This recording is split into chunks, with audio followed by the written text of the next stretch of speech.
Now, it's a tough situation for Gennady because he was obviously set to make a lot of money with the Canelo fight. Now that he's got to fight a different opponent, he's in a situation where he's going to get criticized if he doesn't fight his mandatory. How do you respond to those people who say, oh, why isn't he stepping in with a Derevyanchenko? Well, look, again, we have 2.5 weeks to promote a fight. We have a huge media turnout out here. Vanes Martirosyan is local in Los Angeles. He's a fan favorite here in Los Angeles. He's willing to do all this, these media events. He's been on TV a number of times. He's #1 in the WBC in his division at junior middleweight, and it's a huge opportunity for him. When you have a mandatory situation, it takes a long time to negotiate. If you don't come to an agreement, then it go to a purse bid.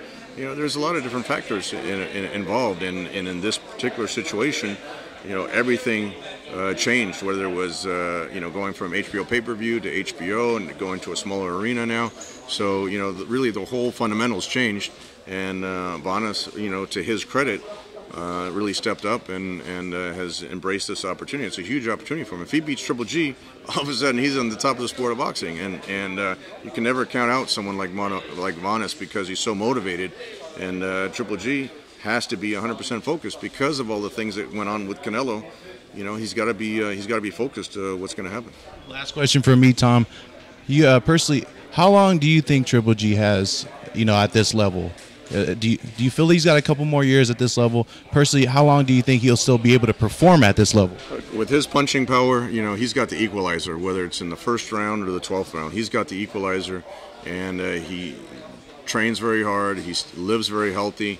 He's careful what he eats, and he's one of the most dedicated athletes to the sport of boxing, and that's why they didn't want to postpone this date. He was in the middle of his training camp, middle of sparring. He didn't want to start the training camp, then stop it, and then he might be off for a year. Like Canelo's going to be off for a year, so it's at that point, he wants to stay active, and frankly, he'd be a lot more active if we didn't have to wait, potentially for dates of big fights like that. Thanks, Tom. Good, thank you.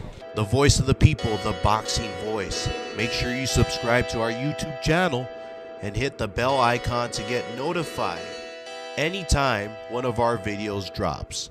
Ain't no other sight in the game, 'cause see the Boxing Voice.